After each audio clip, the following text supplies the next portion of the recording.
Hello everyone, welcome back to new session, Computer Science 2 for summer 2022 at Lawrence Technological University.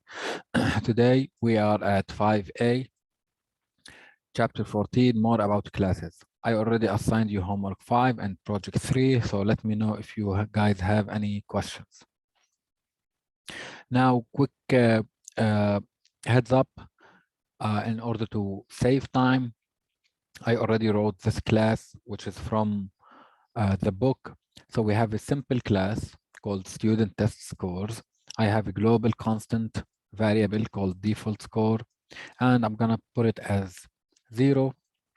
In this class, I have a private section and a public section. In the private section, I have string for the name. I have a pointer for test scores. So this is a student that has a few test scores. We're gonna store them in this array. And we have size of the array, number of test scores. In my definitions, I already put all the bodies in the header file so that we don't get you confused. I have a constructor. This constructor takes a name and number of scores. Then it sets the member variables and it declares dynamically the array and it fills it up with default score. That's in the constructor. So when any code or any user or any other programmer or myself create a new object from this class, this constructor will get executed. It will set whatever parameters we receive, and it will default the array to zeros. I also have a destructor. In the destructor, we usually release any dynamically allocated memory. So here I'm deleting as an array the test scores array. And I have some accessors and mutators to get and send, to get and set variable. For example, this will set an individual test score at a specific index, and this is the value. This will set the student name, so we receive a name and we set it to the member variable. This will get student name, it will return a string. This will get the size of the array, it will return an int, and this will get an individual test score. It receives an index, and then we return the test score at that index. With that being said, I'm gonna move back to main, and here I'm gonna include my file. Anytime you see this type of bracket, that means this was provided by the language.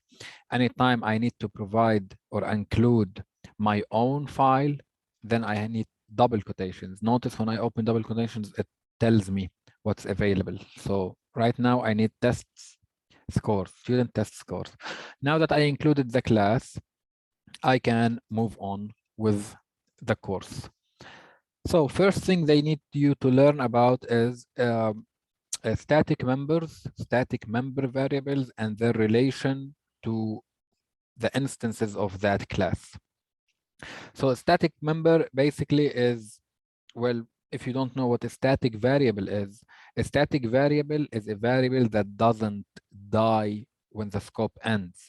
So you see this scope, whenever I declare a variable, I can use this variable any way I want until we reach this scope. Once this scope is reached, then this variable will be destroyed, gone.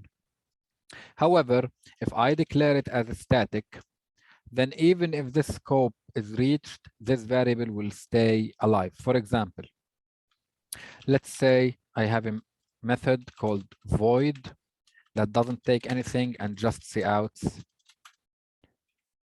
hello for the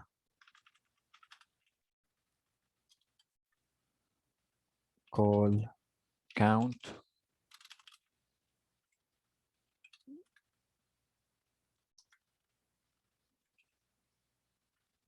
times. Yeah, sure. I have this call count. I'm going to declare it as integer, not static, and I'm going to start it from 0. Here, I'm going to call my method 5 times. 1, 2, 3, 4, 5.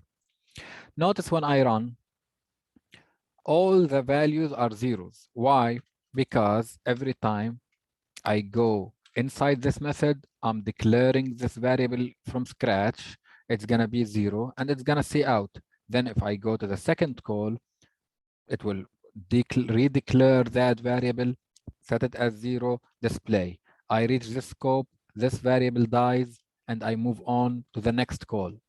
Gets redeclared and gets reset, and so on and so forth. However, if I declare it as a static, then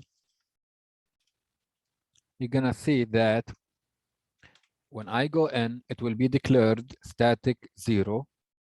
Let's use it and then increment it. So postfix increment. Now that I used it, even if I reach this scope, the static variable will not die. And we can see it by going back to this method. When I went back to this method, now it's 1 because it didn't die from the previous call. If I go again, now it's 2.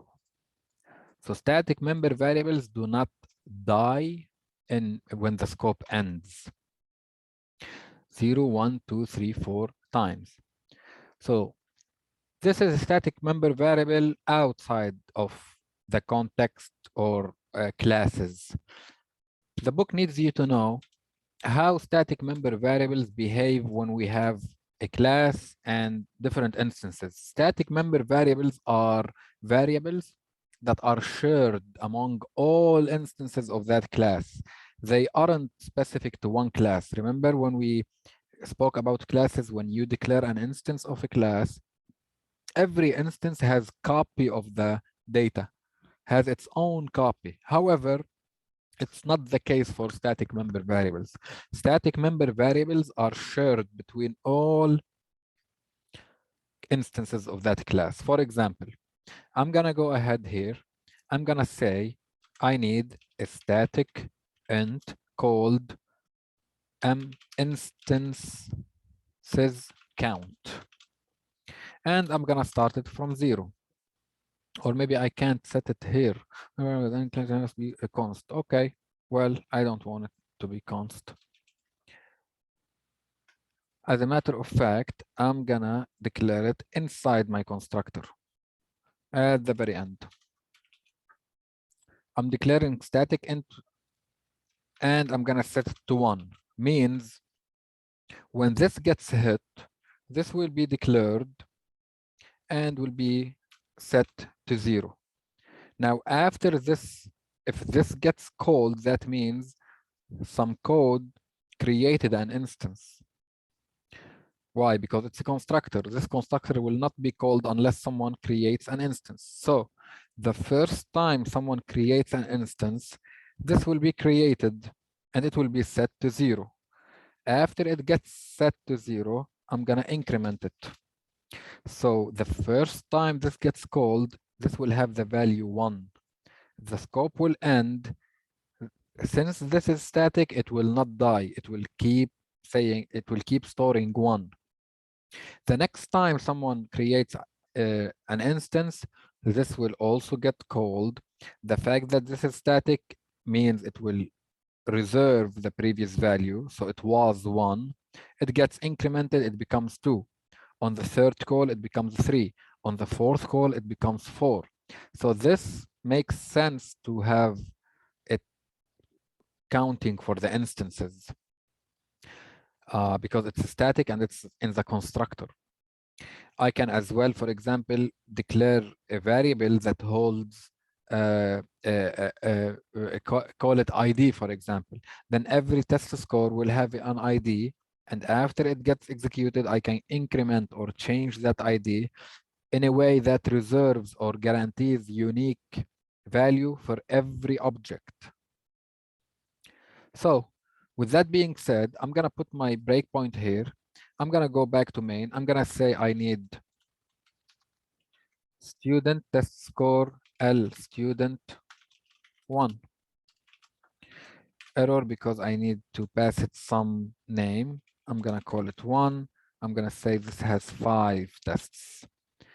Then I'm gonna call another one, third one, 5 times. Finally, I will see out L student one, for example, dot, let's give it a method. Let's say I need int m instance count, instances count. So this is a static. Every time I set it, I'm gonna say this is local, and I'm gonna say whatever my whatever my instances count, the member variable equals to, and for the sake of saving time, I'm gonna set it as public instead of having a accessor.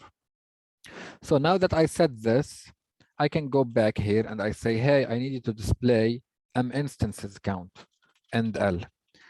I'm gonna display it from this object and from the third object and from the fifth object. And you're gonna see that it has the same value among any instance.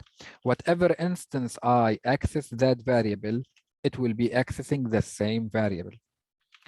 Fine. So here I have as 2, 3, 4, 5. So I'm gonna run. Now it's running. I have this instance. I'm creating an instance. I'm giving it the name and size is 5. When I hit F11 and I go inside, I'm gonna see that this has been declared as 0. Then it has been incremented. Then m instances count of this instance, the member variable of this instance. Right now, I'm at this instance. Every instance has a copy of these. See these three? Also this. Every instance has a copy of this. So for this instance, I'm saying I need m instances count to be this static variable. Now it's at 1. So now m instances count is 1. Then I'm going to go to 2. If I go to 2, I'm going to see that this will default the scores. I'm going to see that instance count was 1. Now it becomes 2. So this ID, let's say, or the label for this instance is now 2. So the previous instance, student 1, has m instances count equals to 1. The new or this current instance has m instances count 2. So imagine it as an ID.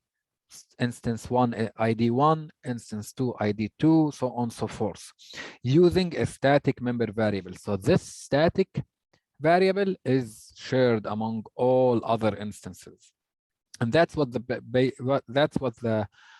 book is trying to tell you. See, why it's 111? Did I not change the display? Yeah, I didn't change the display.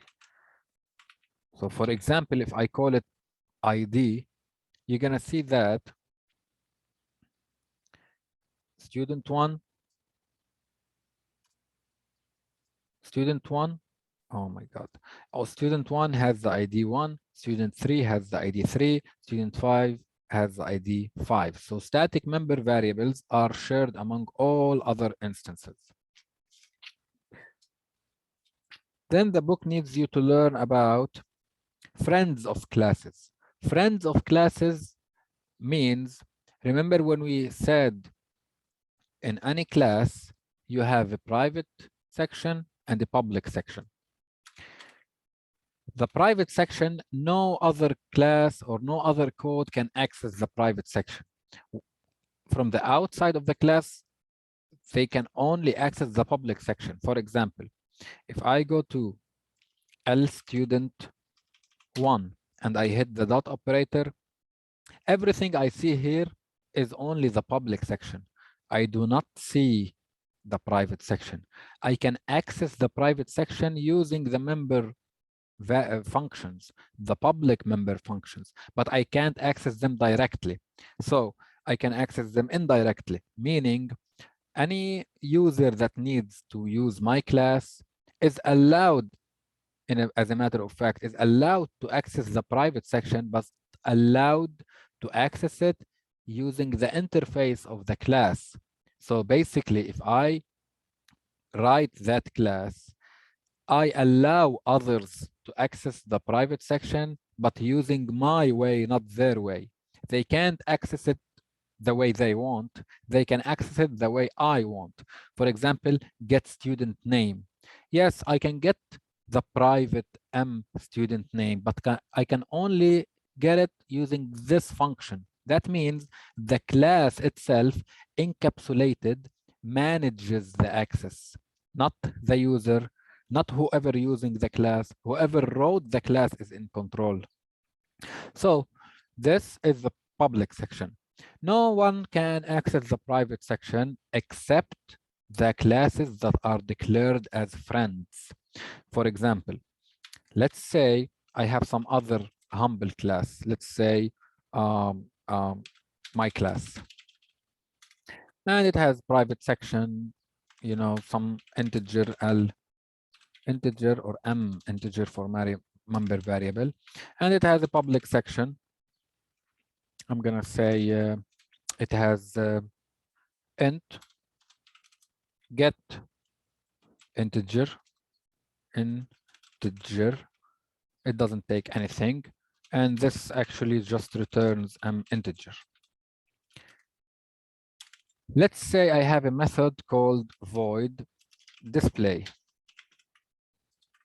and this method takes a student test score as an object, a student. Now, imagine I don't have an accessor. If I go back to test score, let's say I do not have this. I don't have accessor for a student name. That means anyone from outside the class cannot get the student name. They can set it, but they can't get it. So because it's a private, no one can access it. But if I go here and I say, let's take this below so that it knows about it. If I go to, so I have the class in place, and here I need to see out student name, but I can't access student name because it's a private. So I'm going to say a student dot student. What did we call it? Did we call it student name? Yep, student name. Student name and L. So it's gonna say, hey, you can't do that because this is inaccessible. Member, blah, blah, blah, declared at blah, blah, blah is inaccessible. It's private. I can't access it. However, I can declare my class to be friend of student test scores class. When I declare it as friends, you're gonna see that I will be able to access the private section. So if I go back to this, to the main class, and I go all the way to the bottom and I say the keyword friend, and then I give it the class, which is my class, colon, display. I'm declaring this display to be friend for this class. This display takes an object as a parameter. Now it's saying I don't know what you mean by display, because my class is declared after this class. So when I use my class, it doesn't know about it. So I'm gonna go here and I'm gonna say similar to declaring a prototype. You remember how to declare a prototype in functions? You just put one line and then the body somewhere else. Similar to classes, it's called forward declaration. So I'm gonna say class L. Did I call it L, my class? Yeah, I didn't need to call it L, my class. So class, then go here, forward declaration, my class. So now that I have my class, I can go ahead and declaration is incompatible. Yeah, it is compatible. Display takes student test score as a reference.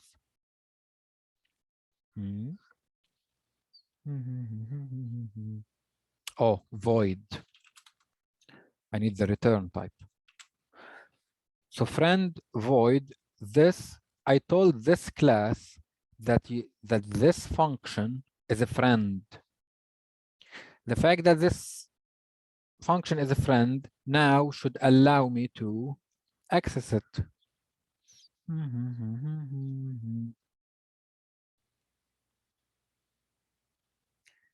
Let's see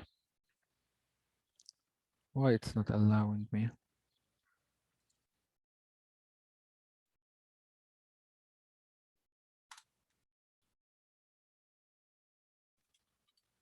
A student.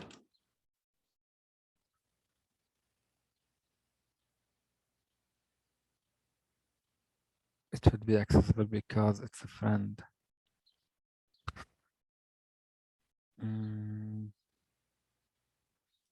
Oh, you know, it might have to be. Yeah, it is public.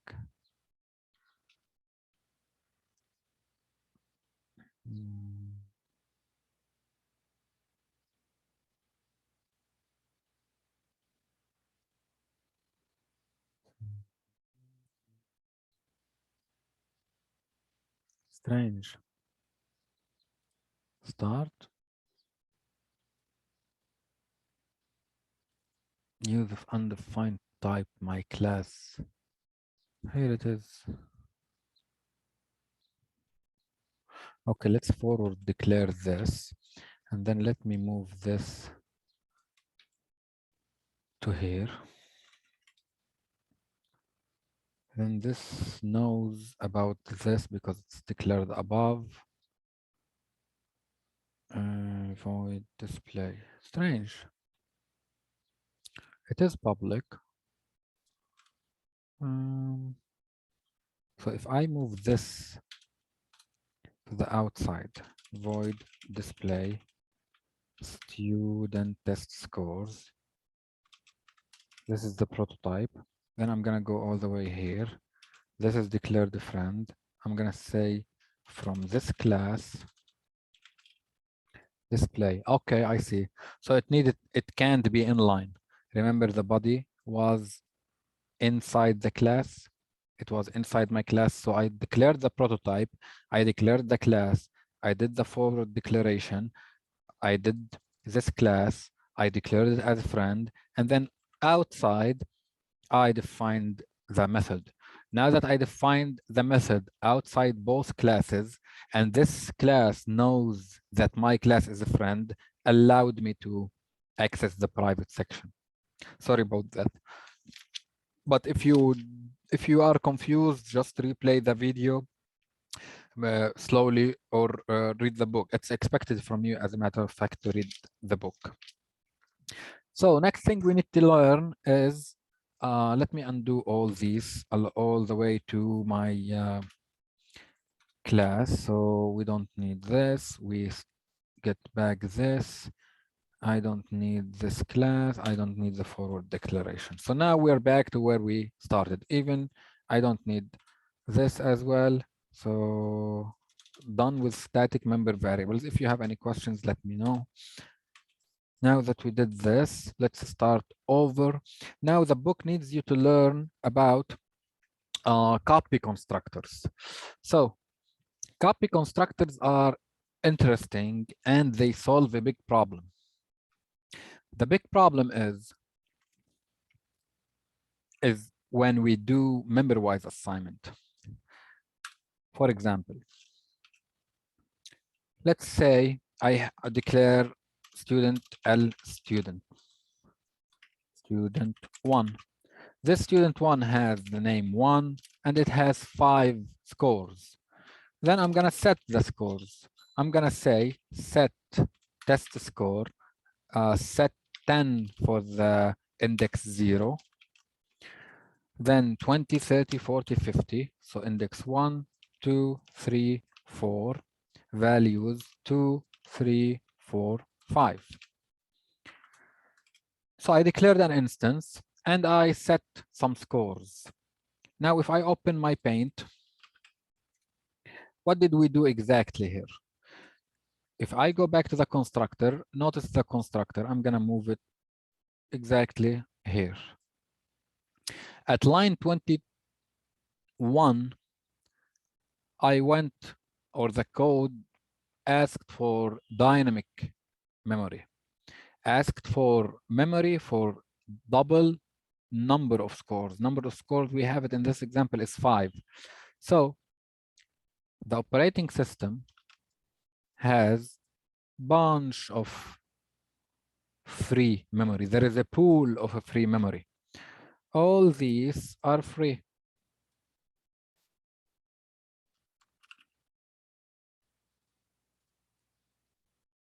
Free, free, free, free, all the way. So the operating system said, okay, well, I have from, let's say, 10 address or 100 or 1000. So starting from 1000 to, I don't know, whatever, 2000. So starting from 1000 to 2000, the operating system said, here you go. Here's 1, 2, 3, 4, 5 slots for your double, and they start at address 1500. So now my test scores starts at 1500, and it has a slot or a group of slots for 5 double. We started iterating these 5 slots, and we started putting default value in them. So now this slot has 0, this one has 0, this one has 0, 0, 0. This is what the constructor did. Then we went ahead and we started changing these values. So now this became 10, 20, 30, 40, 50. 4, 50. Now the problem happens if I declare another instance, student 2, and I set it to be equal to L student 1. This by default does what's called member-wise assignment, means it's gonna go to from student 2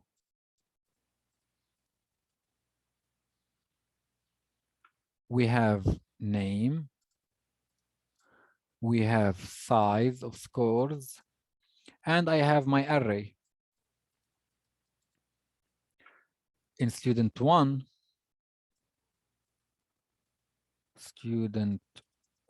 I have name equals 1 because I set it.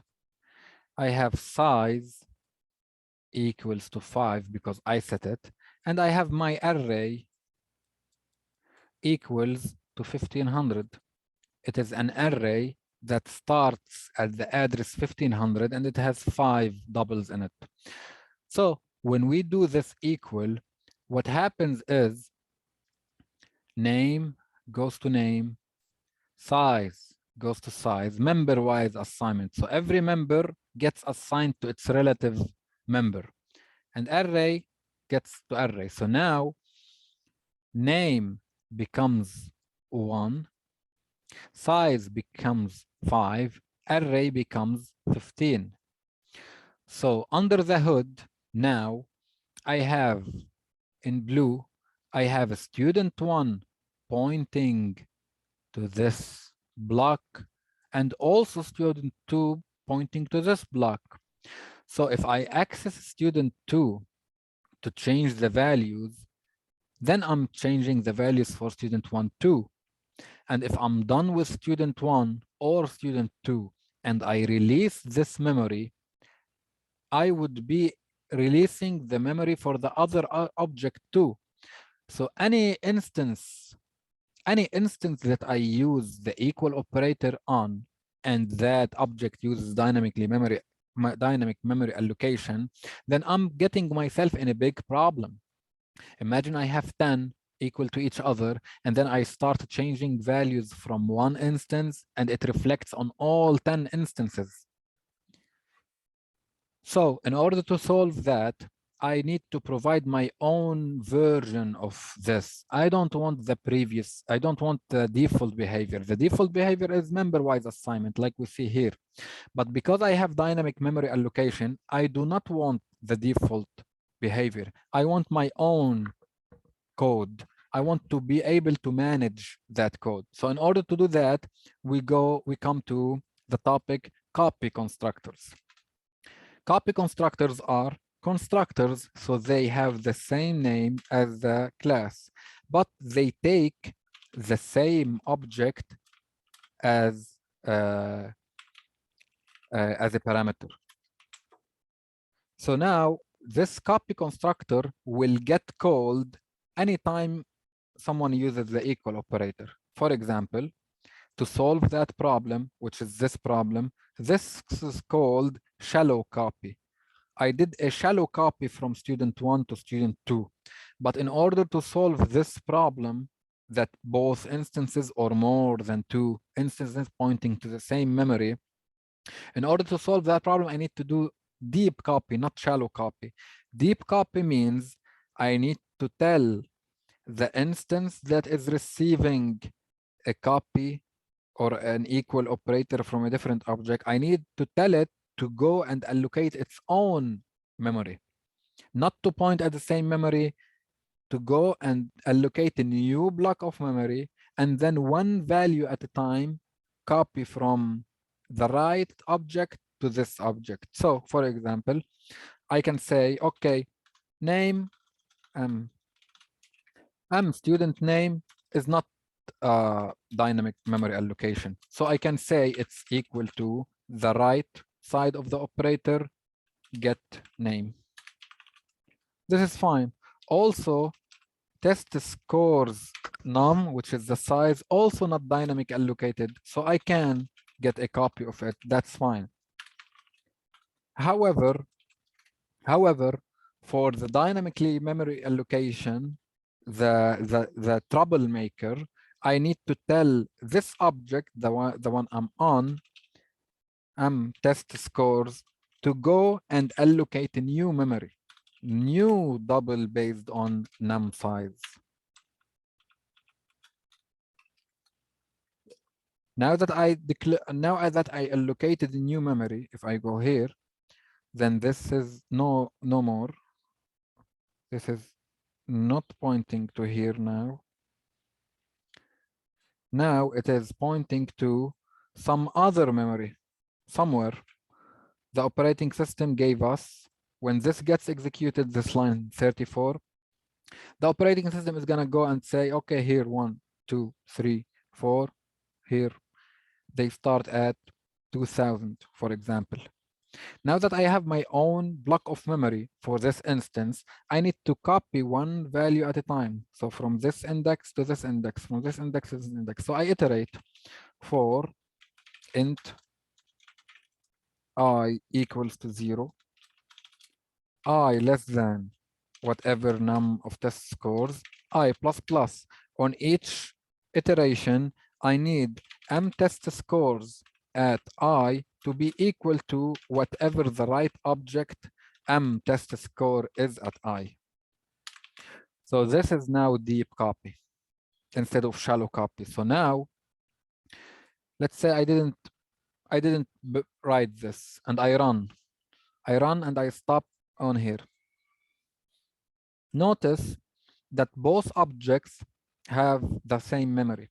Look, test scores starts at 850B0 and the first item is 10. Correct, the first item is 10. Starts at 850B0. Notice that student 1 is also starting at 850B0, so that's the core of the problem. Both objects or both instances are pointing to the same memory address. Now, if I stop and I put my code, you're gonna see that when this code gets executed,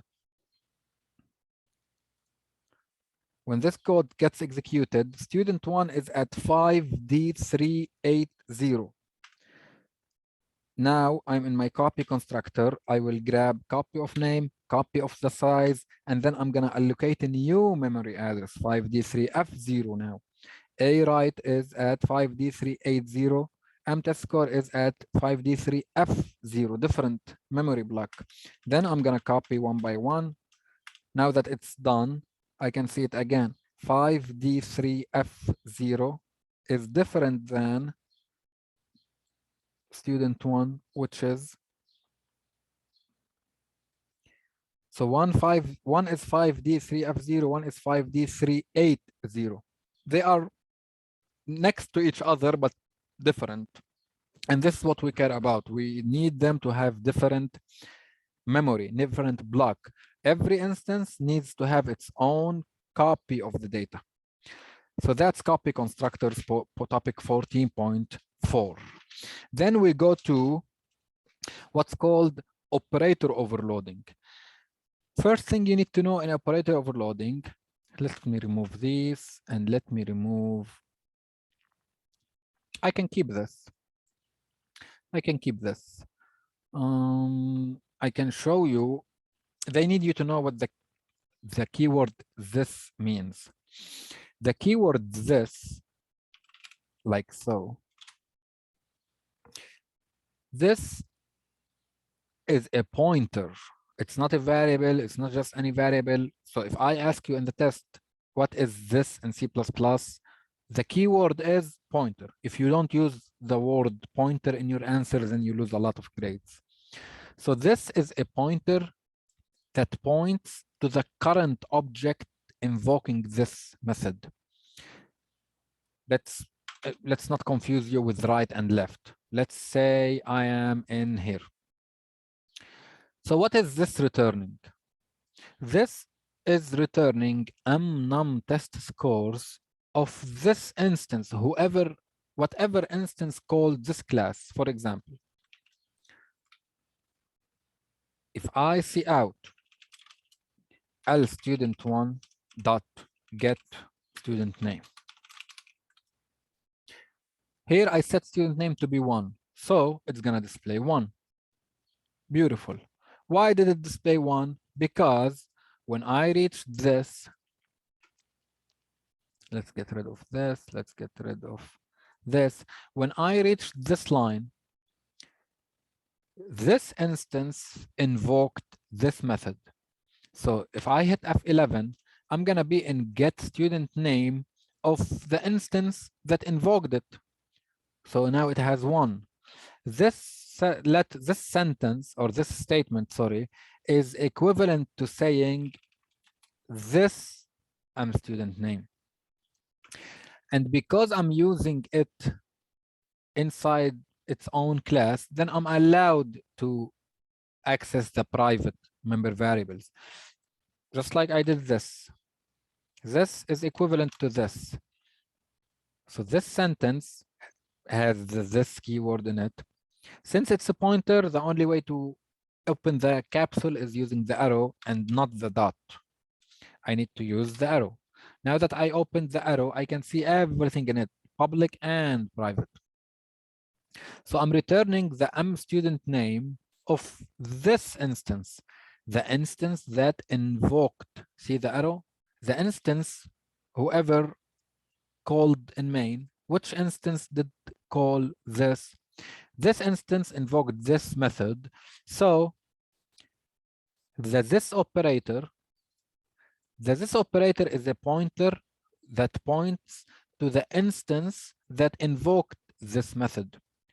This student name. I need student name of this object. So this is what the book needs you to know before moving on with operator overloading. Now, operator overloading is remember how I said I need to provide my own version of the assignment operator? I don't want the default behavior. Every operator has its own default behavior. Then we can overload that behavior and provide our own version. So operator overloading means you provide your own definition for the operator, for different operators for your class. For example, when I use primitive data types, for example, int l variable 1 equals 1, int l variable 2 equals 2. Then I can say int l variable 3 equals l variable 1 plus l variable 2. When I use primitive data types, for example, integer, these operators are already provided for me, and they have their default behavior. The default behavior for this operator, when it has integer on the left and integer on the right, the default behavior is x. It goes and grabs the value from here, grab the value from here, sum them together, puts them in this variable. As a matter of fact, the plus operator sums a value, then the equal operator takes the value from the right to the left. These are default behavior. What if I have two students, student 1, student 2,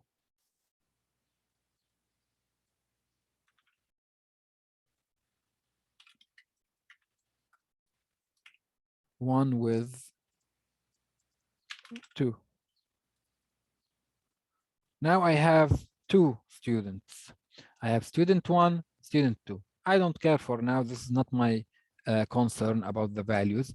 But my concern is, what if I have a third object that is called student 3, and this student 3 is equal L student 1 plus L student 2. Notice the error. It's going to say, hey, this class didn't provide, no operator matches these operands. The compiler didn't find an operator that takes student test score on the left and a student test score to the right, because this class, student test score, did not overload this operator. So this is the basic idea of operator overloading, and we have a lot of operators. We have, and we're gonna learn about arithmetic operators. Then we're gonna learn about relational operators. Then we're gonna learn about, for example, logical operators, post, prefix operators, insert, extract, insert, extract operators. And this is what you are responsible for this course. Arithmetic operators, and they follow the same, or not the same, similar code. They are almost a copy-paste. Relational operators, and they are almost copy-paste. Logical operators, almost. Post, prefix, insert, extraction. Whatever is in the book, you're responsible of. I think logical operators are not in the book, so I'm not gonna say you are responsible for.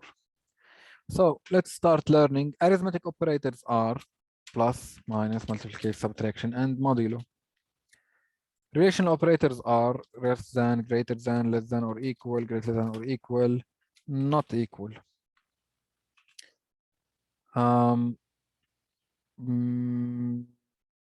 We have one more that we need, assignment operator, which is the equal. Then you have the prefix, postfix. So you have something like object plus plus, object minus minus, and then you have the prefix. So plus plus, object minus minus, object. Then you have the insert and extraction, which is the file operators, these operators. This is extract and this is insert. So we're going to learn about this. Let's start by the equal operator. Now that you know about this, it's going to make it very, very easy. So let's go back to here. Now I'm going to start in here. I have all my accessors, all my mutators and stuff, but I need to overload some operators and provide their behavior. When it comes to operators, it's kind of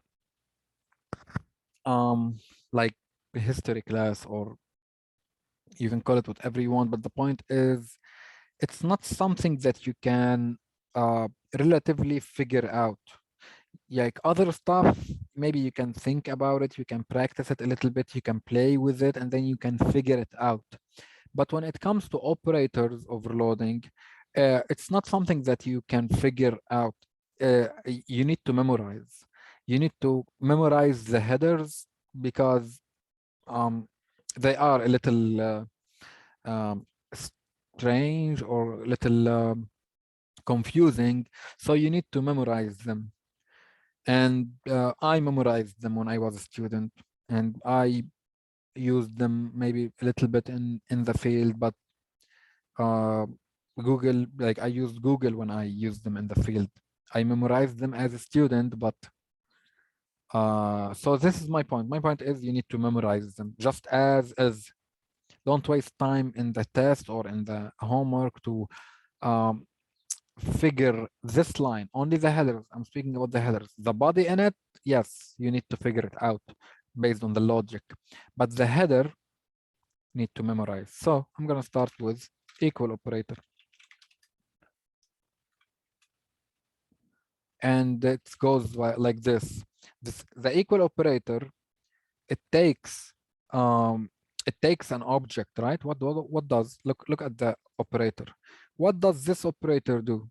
This operator takes an object, takes something from the right, and it sends this type to the left, right? This operator takes something from the right, whatever it is, maybe 5 students summed together or subtracted or. At the end of the day, it grabs a student test score object from the right and sets it equal to student 3. So in my operator, this operator, think about it as a function call. When someone calls this function, quotations, this operator needs to return this type, student test scores. And the syntax goes like this, operator equal. Now, what does this operator take? This operator takes this same type, test scores, as a reference, and I'm gonna call it right.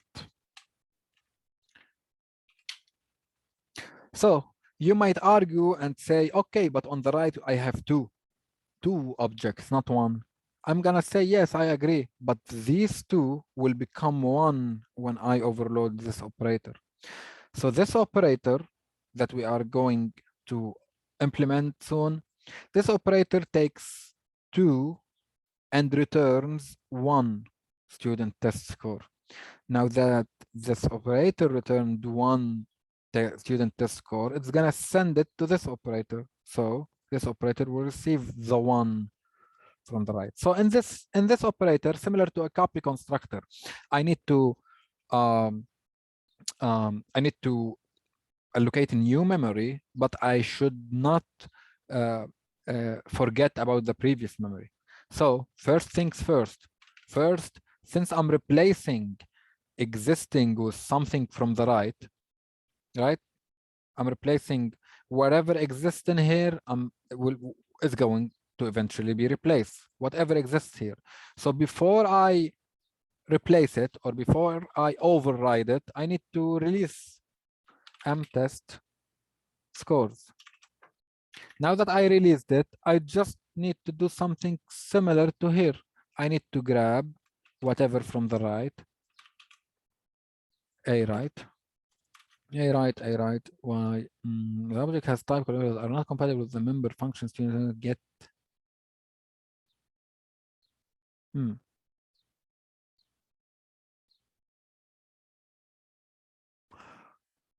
The object has type qualifiers that are not compatible with the member function. Hmm?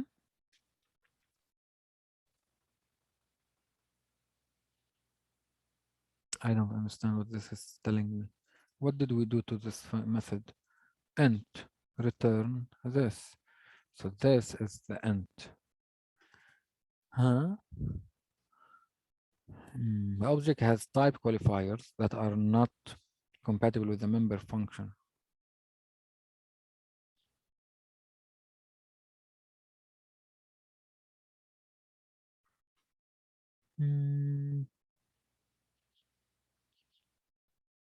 Oh, you know, I might be able to access them privately. So student name,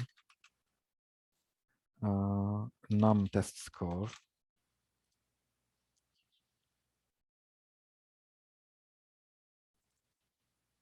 Oh, okay, sure. Sorry about that. Now I'm ready. I overloaded this operator.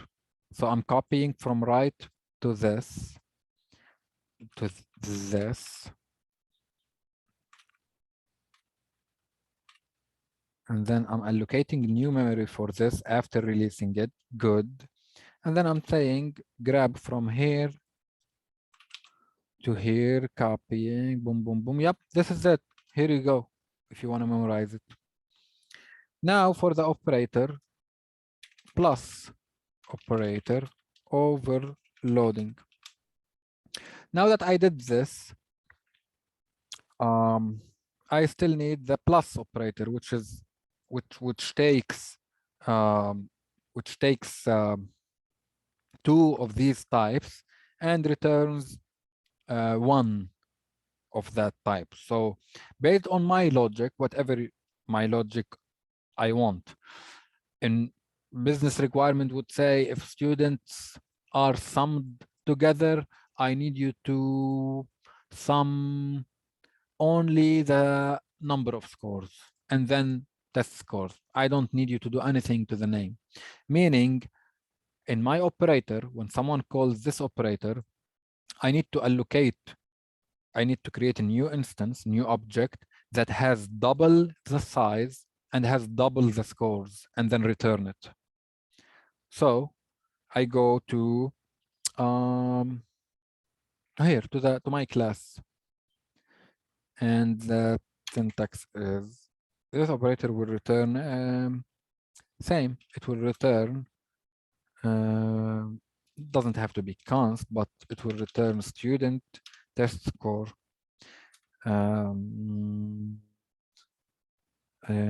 operator plus this operator takes const student test score. I'm gonna call it a right. So this object has one to the left, one to the right. The left is gonna be this. The left is gonna be invoking that call. Imagine it as a function call. This object is gonna call this operator and it's gonna send it this instance. So student one will call this operator and we will receive an object. Class student has no suitable copy constructor. Okay, wait, just wait. Go to this. So const right, blah blah blah. Then what's gonna happen right now is we're gonna create new, I'm gonna call it return. It's gonna take name and number of scores. Okay, so the name, I'm gonna call it whatever this. So this is invoking the method. So I'm gonna keep the name as is. So whatever this student name is plus whatever this num of scores is plus the number of score on the right, dot num of scores. Now that I created my return object, It has a name and it has a size. I'm gonna go ahead and say, hey, return your test scores equal to new double of this size of I'll return whatever I just set here. I just set I'll return num of test scores. Why? I'll return dot find like this. So now this score, test score has double the size. Arithmetic overflow using it's fine. I don't care about arithmetic overflow right now. Now that it has this, I'm gonna iterate the first one int I equals 0, I less than this num test score, or yeah, get, you can get, that's fine. Get I plus plus. So here I have 5. So I'm gonna iterate them and put them in here. So L return score at this equals to this M test scores at I. Now that I copied the first section, I'm gonna go ahead and copy the second section. In this case, int I equals equals whatever get numbers, whatever this. So starting from wherever I stopped, get num of scores, and I less than this, get number of scores plus a right dot number of scores I plus plus.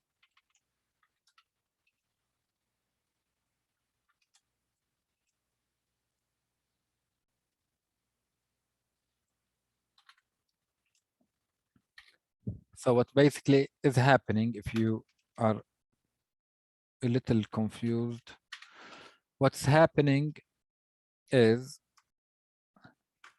I have two arrays. I have one array and another array. I went ahead and declared the return as double the size, basically not double the size, this size plus this size. Then I iterated from here and I copied them to here. Right now in this second loop, I'm iterating from here all the way to the end and copying it from here to here. So in this bad boy, I'm gonna say at this I need a right. The argument I'm test score at right. So I'm copying it. Now let's see why this is annoyed.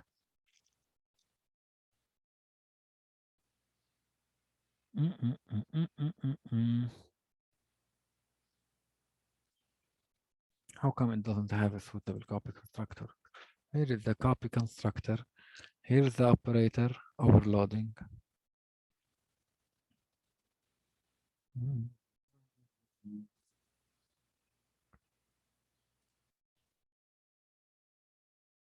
Oh, oh.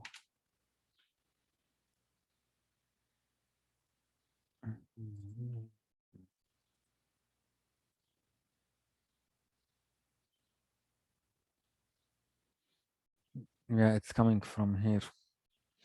The equal of something is wrong with the equal operator. It can't tell that I overloaded it. Let me go really quick and check equal operator. C++. Oh, no. Equal operator overloading.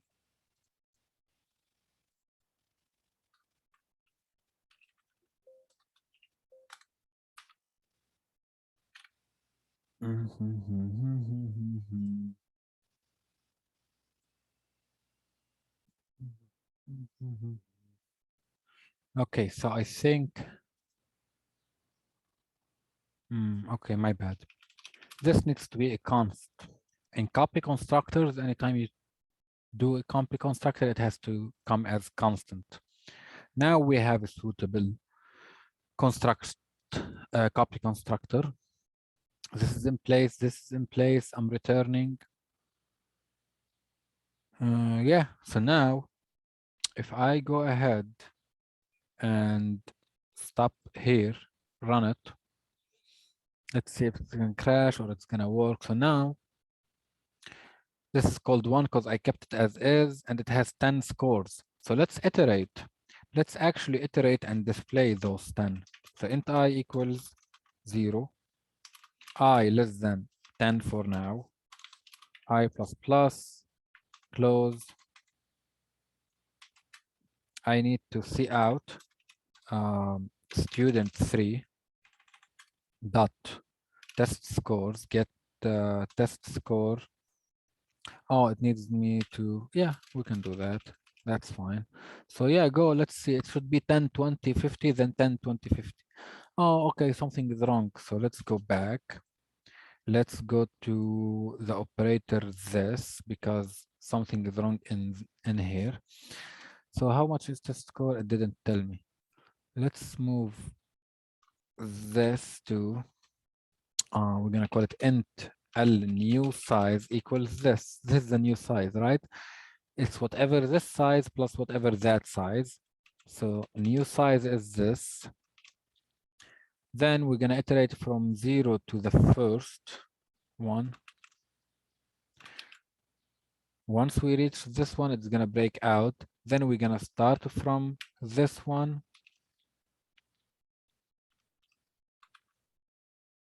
And we're gonna start from this one all the way to whatever our new size is. Yep. It's gonna do this to this. What's wrong in here? Buffer overrun while writing a return. The variable size is new size 8 bytes, but 16 bytes. It's all right. Go. Start. So return is this. A new size is 10. Cool. A new declaration. Go. Now 1, 2, 3, 4, 5. Go out. So test scores has 10. It's not gonna show me. Then I is 5. Good. I want to start from 5 all the way to 10. Yes. And then I want to grab from the right to here. Then I am returning. So yeah, it should work. Why it did not? 1, 2, 3, 4, 5, 6. Okay, so why? Oh, because I didn't set student 2, or did I? Maybe I did. Student 2 comes as I'm gonna look into this later, but because we're losing time, it has to be something simple. I know for sure it has something simple, but this is the idea. This is the idea. The example is different.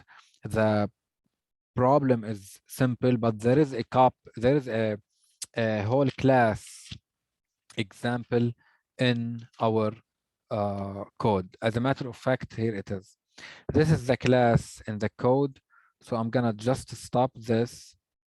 I'm gonna take these off, and then I'm gonna use the class from the book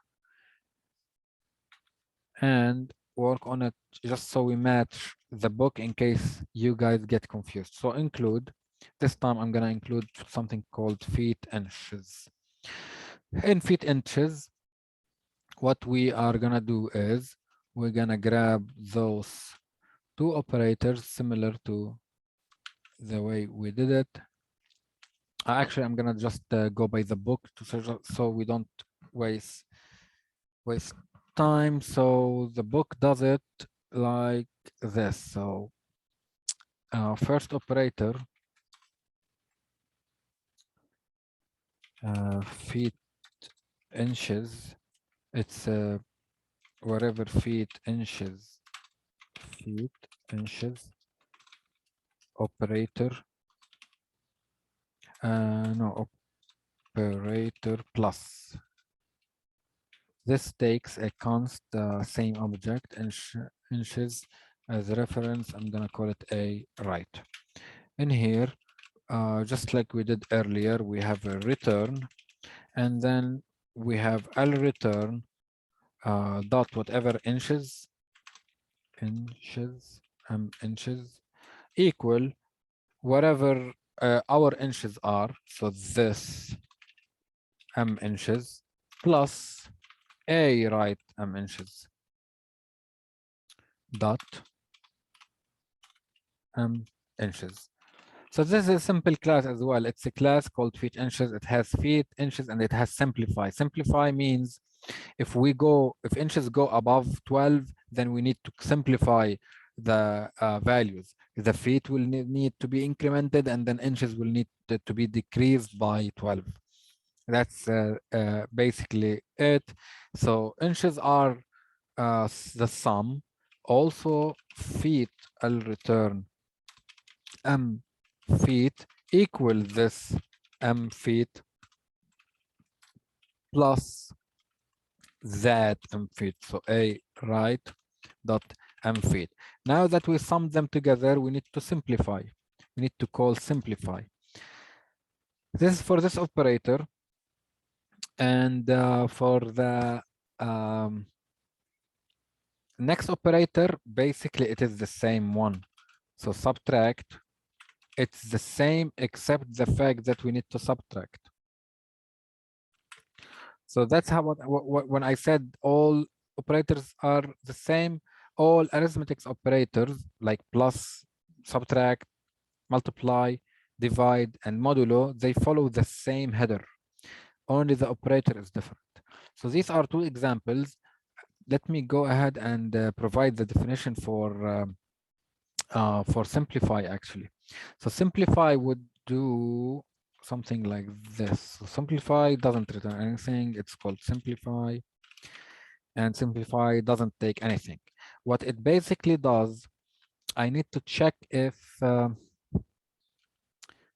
let's start by saying if inches of inches are above 12, right? If it's 12 or above, then I need to increment feet by whatever inches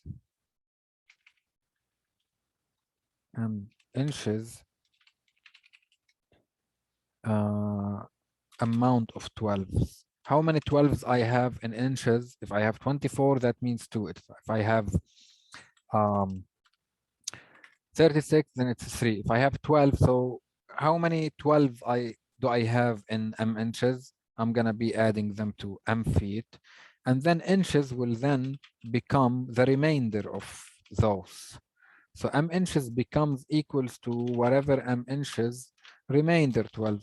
So the left off. In case we subtract, means we're gonna go negative. So else, if inches less than 0. So if inches are within 0 to 12, I'm good. I don't need to do anything. But if inches is above 12 or negative, then I need to simplify. So in that case, then I'm gonna take out the absolute of inches. So the absolute of inches over 12. So whatever the result of this will be taken out plus 1. Whatever the result of this plus 1 will be taken out of feet. And then for inches, if I took out all the 12s, then I need the remainder. And since so 12 minus whatever absolute of inches, remainder 12. Now that I simplified, anytime we do plus or subtract, we're simplifying. Then we're gonna move to the next operator. overloading the prefix operator. Also, it has a specific syntax that we need to memorize. For the prefix, it is feet, inches, operator plus plus. It doesn't take anything. This is for prefix. This is prefix because the postfix takes int. This int is not used, but the language puts int just to differentiate between postfix and prefix. This is the header for a prefix. This is the header for postfix. Now, in a prefix, we don't need to do anything special. When someone calls a prefix, means increment, then use it. So let's go ahead and increment inches. Now that I incremented, I might go over the 12. So I'm going to simplify first. Then I'm going to return this dereference. So this expects object in return. So I'm returning pointer to this object, but dereferencing it. So I'm returning copy of this object. However, with the postfix, remember, whoever calls postfix is expecting to use the value as is first, but then after the call, the value will change. So what we need to do, basically something like this: return first. So first return the existing value, then inches plus plus, simplify, and done. But the problem here right now, when this gets executed, this will be ignored. So I need to do something about it. Before I return, I need to increment. However, I don't want to increment this and then return it, because whoever called it is expecting the value as is first. So what you need to do is you need to prepare or reserve L return. So now that I reserved equals to this, so now that I reserved a copy, now I can play with this however I want, but then return the reserved. Then I return the reserved. So I reserved the copy, I incremented it, I returned the old value. Whoever calls postfix is expecting the old, right? The old value. After this gets executed, then we increment. Similar to this, we have the subtract, decrement, exact same. Just this operator is different. So these are grouped together, they are the same. These are grouped together also with, so if this is minus, then this is minus, then this is minus, simplify. Then I have, for example, multiplication, division, modulo. So they are all the same operator, modulo, operator, division, operator, multiplication. Here, I'm multiplying, and simplify. Here, I am dividing, then simplify. Here, I'm doing the modulo or remainder, then simplifying. So these look the same.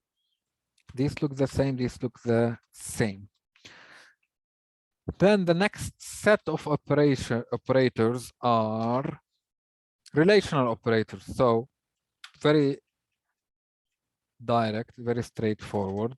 These operators, relational operators, remember relational, these, not equal or equal. These operators return a Boolean. They don't return an object, they don't return a value. When you execute this operator on two variables, the result is a Boolean. It's either true or false. That's why they are called relational operator. What's the relation between the one on the left to the one on the right? Is it greater than or no? Is it less than or no? So it's is it true or false? So all these return a bool. Then you have the keyword operator. Let's start, for example, with the less than. This less than receives an object, as a reference, and I'm gonna call it a right. Now, based on the business logic, it depends on the business logic. In this case, for example, we're gonna compare uh, um, inches. Let's compare inches just so we don't make it confused. So basically, I'm gonna say if this inches less than a right inches. Of course, I can expand on it by saying, hey, I need to check feet and inches. But for now, I'm gonna just make it simple. Return true. So this operator is the less than. If I receive this, then I'm gonna check. If the existing is less than the greater, then yes, it's a true. Else, it is false.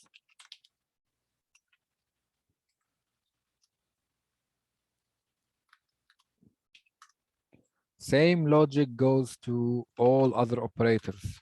So go, go, go, go, go. Collapse, greater than,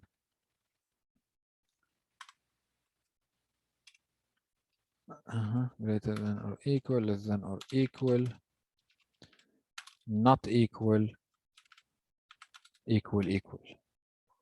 So this is done. Now here, greater than, if this is greater than, then return true. If this is less than or equal, then return true. If this is greater than or equal, then return true. If this is not equal, then return true. If this is equal, then return true. That's basically it. Then the next topic is the insert and extract operators. These are a little challenging because we need to declare them as friends. So I'm gonna go ahead and type the prototypes here. The prototype is for the insertion operator. It's an I stream, input stream, and it's by reference operator. You need to memorize it. So this receives a stream by reference, does whatever it needs with it, then returns it. So this stream received here is the same stream will be returned, and it's an object, feet, inches. This is the file stream or cout stream. I'm not gonna test these for you because we are running out of time, but I'm gonna test this for you just so you understand the idea.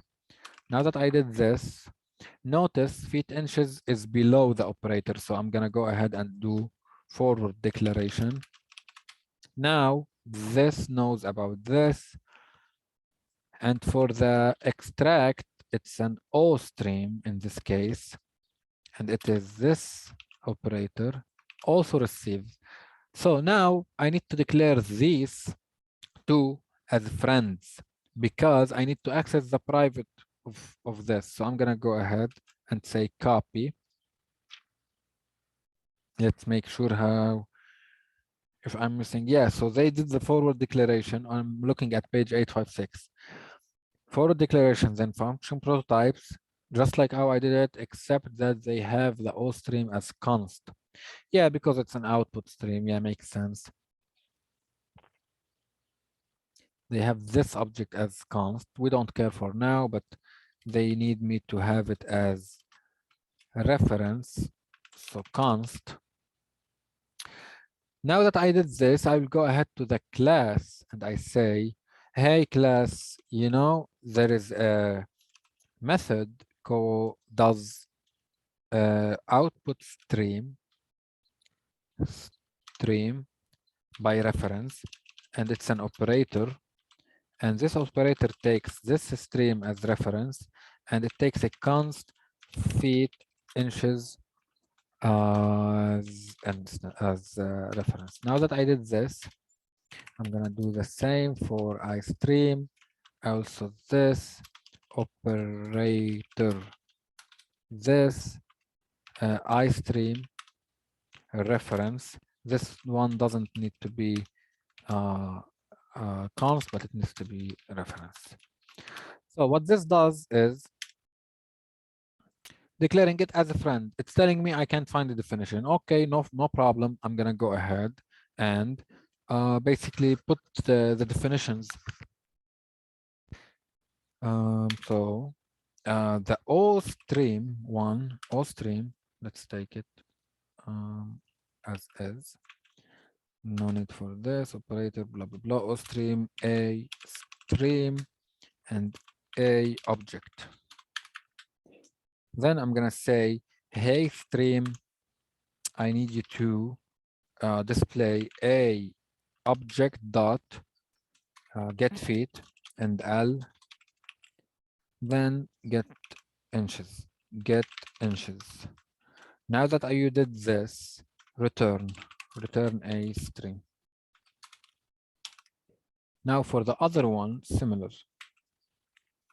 For the other one, since it's an in stream, I need the cn. So I'm gonna do the same here.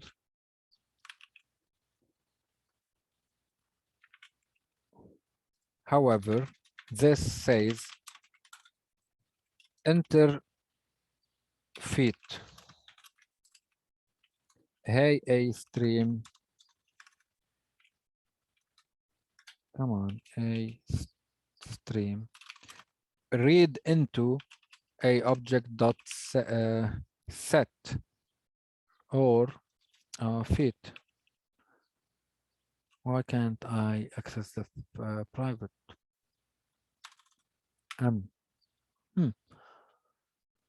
These are declared as iStream operator. This this needs to be iStream. Here you go. Now I have access. Maybe go back here. I.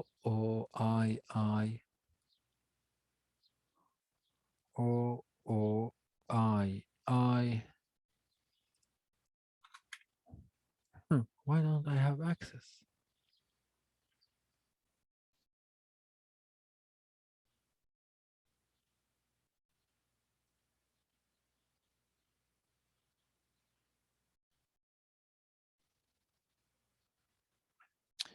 iStream reference, yes. And then iStream stream. Oh, this is not a const. This is not a const. Here it is. So now it knows. It was treating it as a different method, but now it's the method that is friend. So I need to read into this. Then I'm gonna ask the user again to enter inches. Then I'm gonna stream it into a object, a object dot inches. Now that I read, I can return the stream.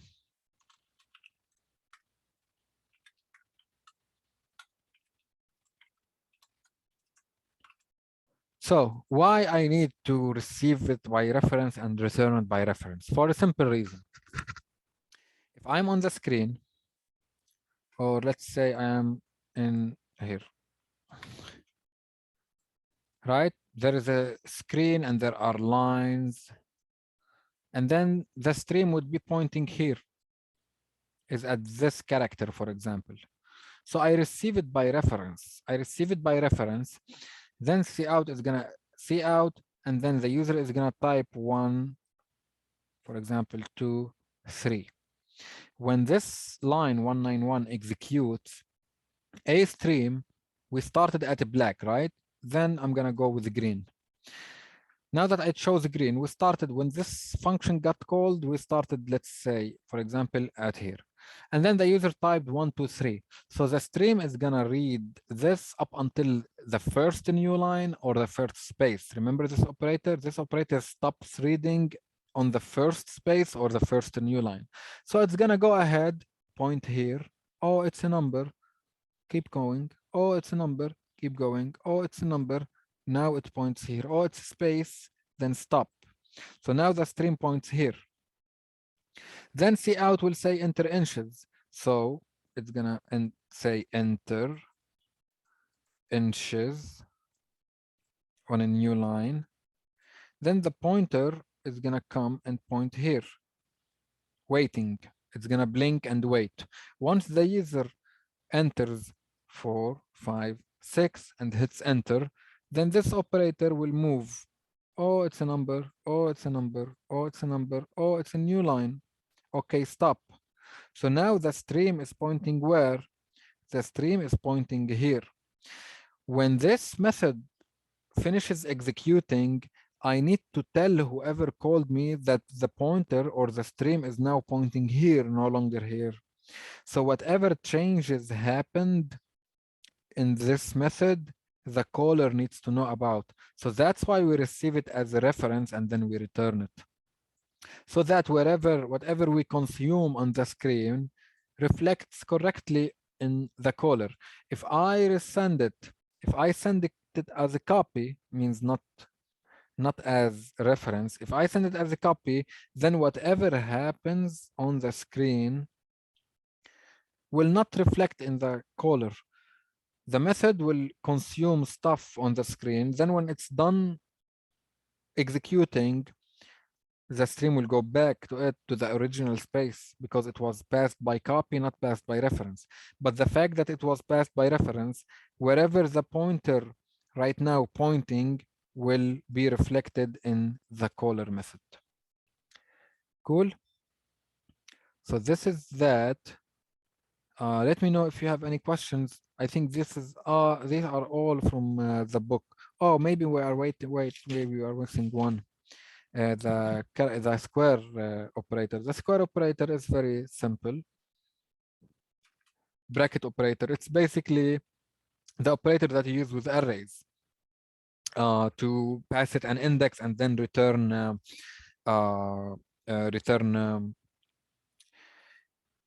item on that index.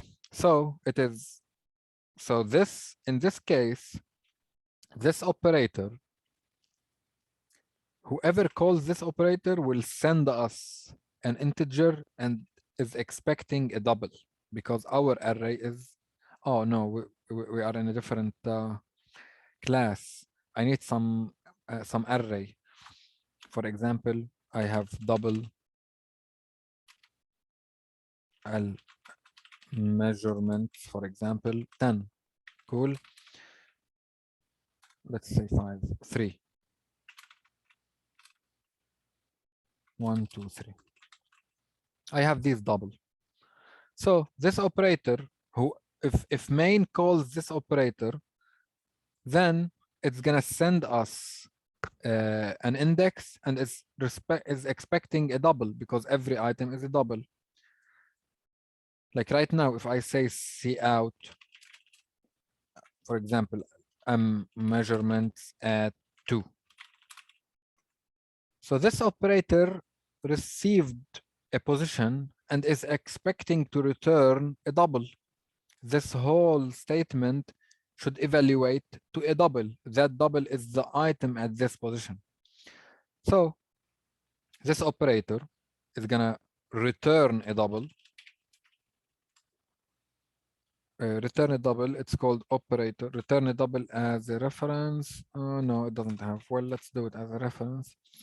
And operator, this bracket, and this receives the int, which is the subscript index. So what do I need to do in here? In here first, I need to check that this is within the range. If someone calls my code and is out of the range, I should stop. Cout, well, first check if a index is less than 0 or a index is greater than 3 in my case. because my example is a 3. Then I'm gonna see out out of range returning 0.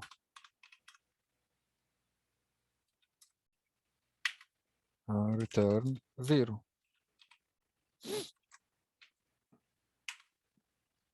Otherwise, return whatever M measurement is at the valid index. Something like that. Return 0. 0, 0, 0, 0. Initial value reference to non-count must be an L value. Fine. It doesn't like that. It is literal. Double L return equals 0. Return 0. Here it is. So this is basically the operator. Now for this, I promised you to test it for you. Imagine I have feet, inches, L, my object. What was the constructor? Constructor is, it takes feet. So I'm going to say 3 feet. And then it takes inches. I'm going to say 5 inches. Then I'm going to see out my object. Because I overloaded this operator, this is valid. Before I provided this operator, it wasn't valid, it's error. It should tell me that it's an error. Well, let's commit some stuff.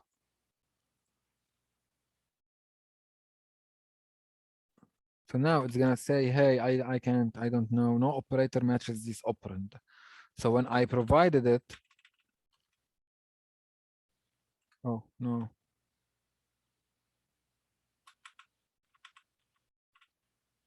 So when I provided it, now it knows when I see out, it's gonna hit in here. Void with a member function is already what? Is already defined? Well, it's already defined or declared. Where did I define it?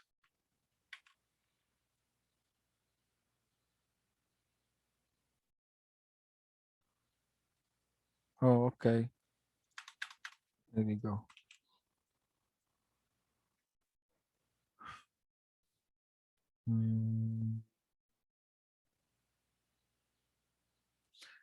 Something is wrong.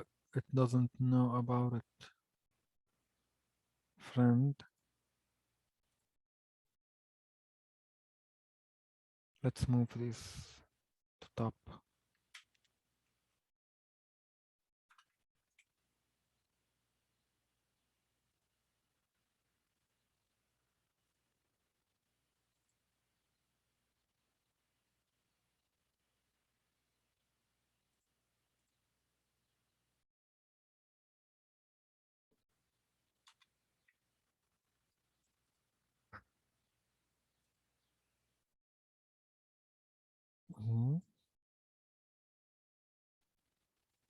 Undefined type. Here it is.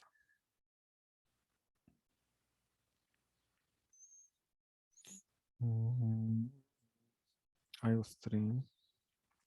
I'm not using anything other than IOStream. Because I did declare them.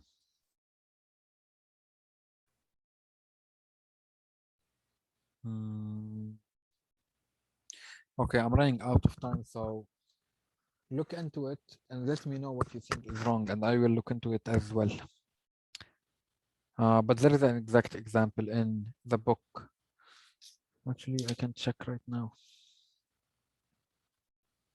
Friend.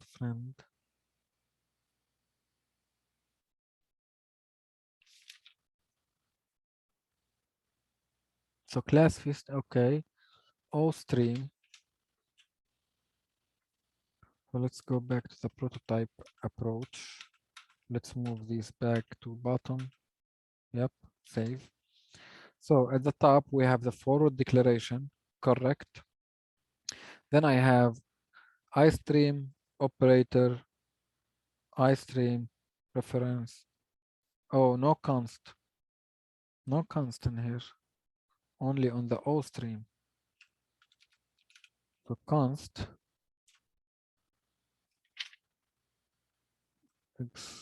so this was the problem, sorry. So this is correct now. Then go back here, friend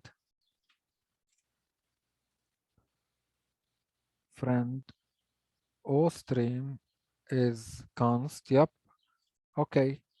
So this was it. I had the const in the wrong. So now this displayed 3 and 5.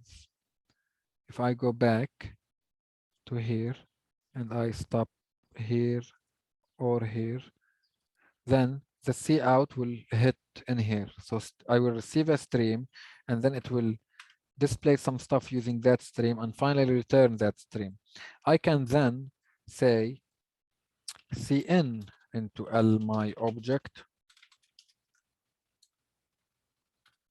and then display it for you again, L my object. So see, look. Now that I cin, it hits in here. It asks me, okay, read, I need 10. Then it tells me, okay, a stream into inches. I'm gonna say 2. So now it's gonna go and return that stream. So this is done. Now it will see out. So this stream is the same stream we were working on from the beginning. It knows that we are here right now. So it will go ahead and display feet in here. Go. Here it is done. Go 2. These are the ones that I just put using the operator. That's basically it. So let me know.